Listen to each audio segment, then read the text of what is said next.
I'm Larry Fedoruk. This is my podcast.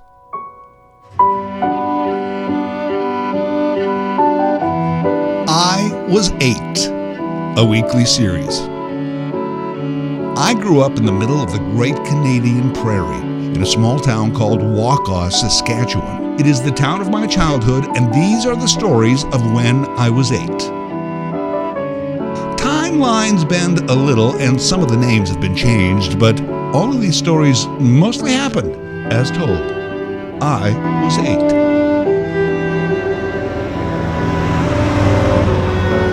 Chapter 1. Hooch. Most trips, where it was just me and my dad, began with the phrase, "Don't tell your mother." Then Dad would outline the day's itinerary, which involved him visiting friends my mother didn't like, doing things my mother didn't approve of, or going places where, according to my mother, were on the road to nowhere. It's funny because these days I'd love to be on the road to nowhere. Imagine, no schedule, no time limits, but back then, when I was 8, I had to agree with Mom. None of this seemed very productive, or fun for me for that matter. My job, of course, on those days was not to approve or disapprove.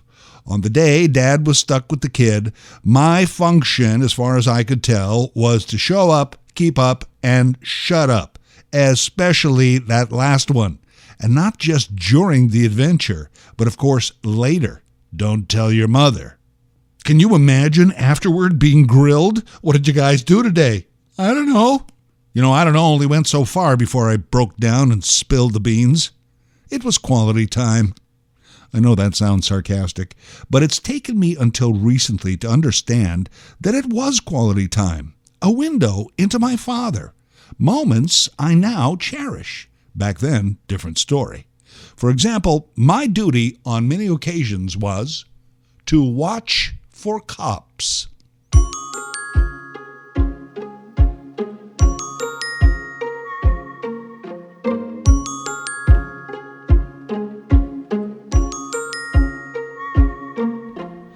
Today people of an age are fond of reminiscing about how did we live?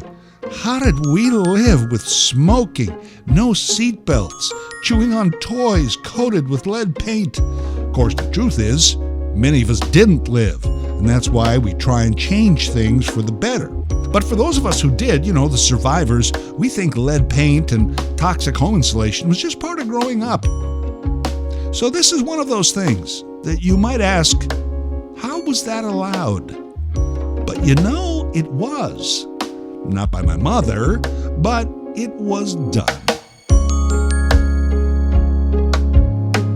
So my father, one of his brothers, Uncle Eddie, and my Uncle Joe, married to my dad's sister, made home brew out at my Uncle Joe's farm. By the way, he is not to be confused with my mom's brother Joe, also obviously my uncle. That Joe was a pious man, wonderful guy, defined the term avuncular. Even then, I realized that I had a good Uncle Joe and an evil Uncle Joe. Evil Uncle Joe was whom my dad preferred. He had these tiny little teeth, a witch's wart on his cheek, and an evil laugh. Evil Uncle Joe.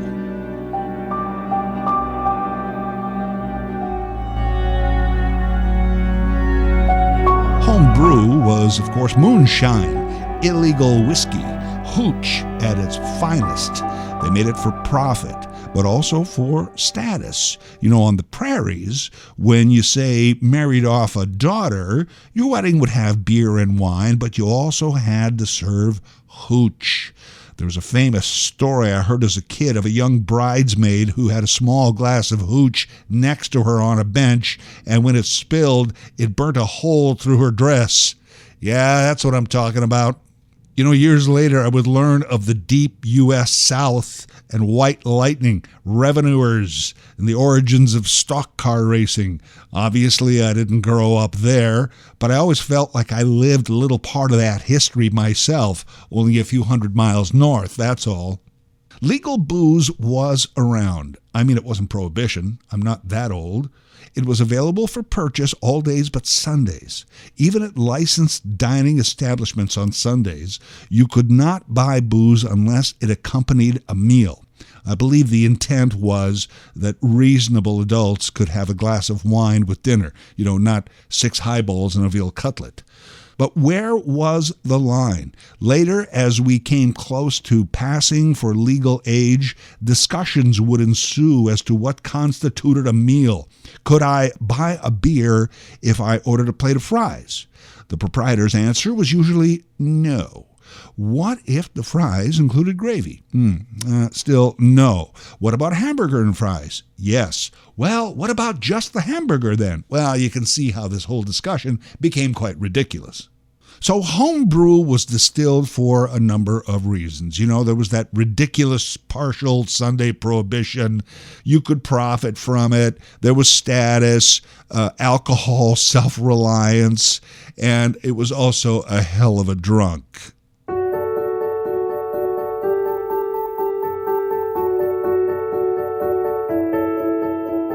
As soon as the car turned onto the road toward Evil Uncle Joe's, I knew what was on tap for the day before my dad even tried to explain it. Yeah, we're going to Joe's to do some work in the back. Yeah, sure, why not? Joe's farm homestead was at the bottom of a small valley, a dale, I guess, with a long dirt driveway up to the municipal road. From his front steps, the road formed a line across the horizon. And as the men worked out back, my job was to stand on the front steps and watch for the trails of dust churned up by passing cars. Watch for the cops. I was sentinel, scout, lookout man. I was 8. If I ever wandered through the house to the back because I was hungry or thirsty or needed a bathroom break, Dad got right pissed. Not because I could clearly see they were working on a still, but because I was neglecting my duty. Often a stern reminder and a bag of potato chips, and I was back at my post. Every time the slightest trail of dust appeared on the horizon, I dutifully reported it to Command Central.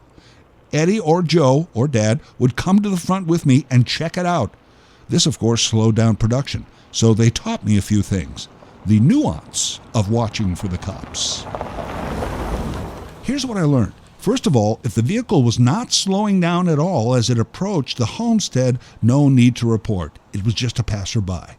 Secondly, if the vehicle was anything other than a car, no need to report. Apparently, cops weren't smart enough to drive pickup trucks or anything other than their marked cruisers back then. Just let them pass. By the way, the cops were the local RCMP detachment.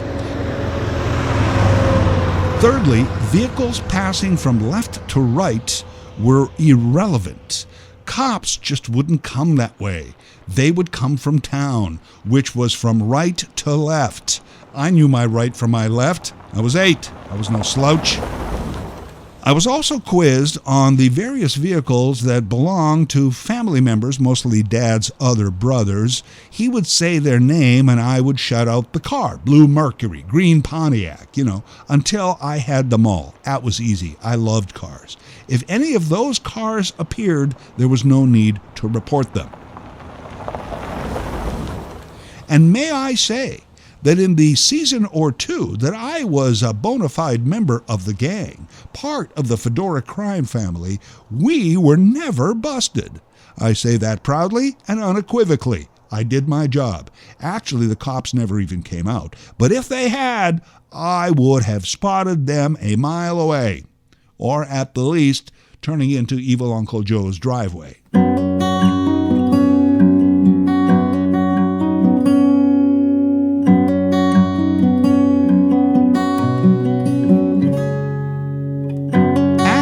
Neither Dad nor any member of the dark side of the family were ever busted, at least not for home brew. The cops did bust a few stills in the area. It was actually pretty easy. The RCMP noticed that on consecutive Sundays there was a number of older teens that were around town and pretty drunk. discounting that these teens were stealing booze from their fine upstanding families, or that they had the foresight to stock up during the week, the cops deduced they were buying home brew somewhere. Sunday mornings, the cops simply followed them out to their source. Apparently, neither the teens nor their source had a lookout man. Smart man, my father. Watching TV as a kid, I cheered for the cops, the TV ones. I loved how they busted the criminals and kept us safe. But in real life, it was different. This was family.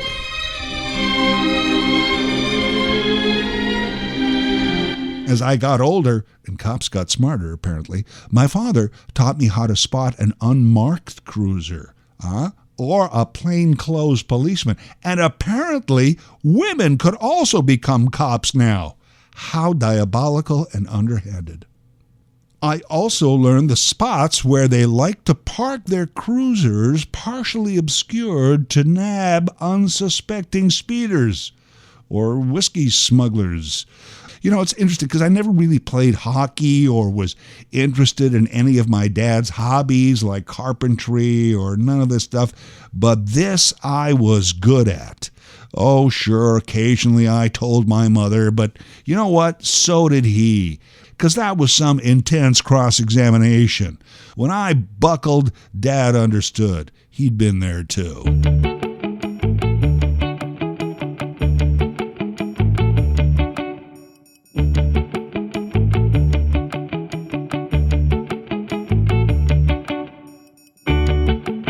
By the time my own teenage drinking began, I had learned how to use the "don't tell your mother" to my advantage.